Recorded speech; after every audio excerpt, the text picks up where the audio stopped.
Have you ever noticed that when you imagine something vividly, your heart races, your palms sweat, or your mood changes, even though nothing actually happened?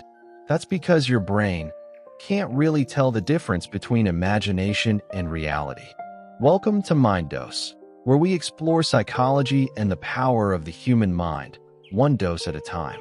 In today's episode, we'll uncover how your thoughts shape your brain, how imagination creates real emotions, and how you can use that to your advantage to rewire your mindset and behavior. Your brain is a storyteller, and it believes its own stories.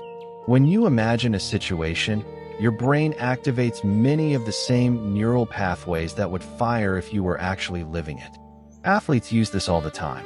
Studies show that when basketball players visualize free throws, their performance improves almost as much as if they had practiced physically.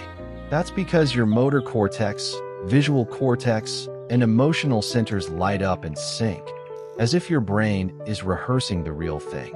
In other words, your imagination is your brain's dress rehearsal for reality.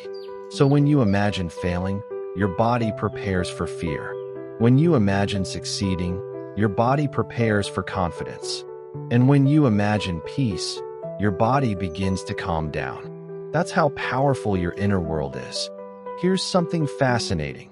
The stronger the emotion you attach to an image in your mind, the more real your brain thinks it is. If you think about a stressful event, even one from years ago, your heart rate can rise as if it's happening now. That's because your amygdala, the brain's emotion center, doesn't operate on logic or time. It reacts to feeling. This is why negative visualization, worry, overthinking, self-doubt can be so draining. Your brain is living those fears before they even happen. But here's the good news. If imagination can create stress, it can also create strength. By intentionally visualizing positive outcomes, your brain starts forming new associations, ones built on hope, confidence, and calm.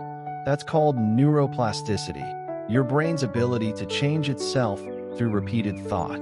Visualization isn't about wishful thinking. It's about training your brain to recognize and respond to opportunity. Here's how you can use it. 1. Find a quiet moment. Close your eyes and imagine a specific goal, not vague success, but the process, how it feels, looks, and sounds. 2. Engage all your senses. Imagine the environment, your body posture, your emotions. 3. Anchor it with belief. Say to yourself, this version of me already exists. I'm just catching up. 4. Repeat it daily. Repetition builds new neural pathways. Your brain begins to accept it as familiar, not foreign. Neuroscientists say that when your brain gets used to an image, it reduces fear and increases readiness. So the next time that situation actually happens, your brain says, I've been here before. That's the secret athletes, performers, and successful people use, mental rehearsal. The science is solid. Functional MRI scans show that imagining a movement, like lifting your hand, activates the same brain areas as physically doing it. In a famous experiment, one group of people practiced piano physically, and another just imagined playing. After a week, both groups showed growth in the same regions of the brain responsible for finger coordination. Your brain doesn't just think, it creates. Every thought sends a signal that can strengthen or weaken certain neural connections. That means your thoughts aren't harmless, they're training. And every day, you're teaching your brain what kind of world you expect to live in. So here's your challenge. Spend just 2 minutes a day visualizing your best self. Not in a fantasy way, but in a grounded, psychological way. See yourself making that call confidently. See yourself studying with focus. See yourself staying calm when things get tough.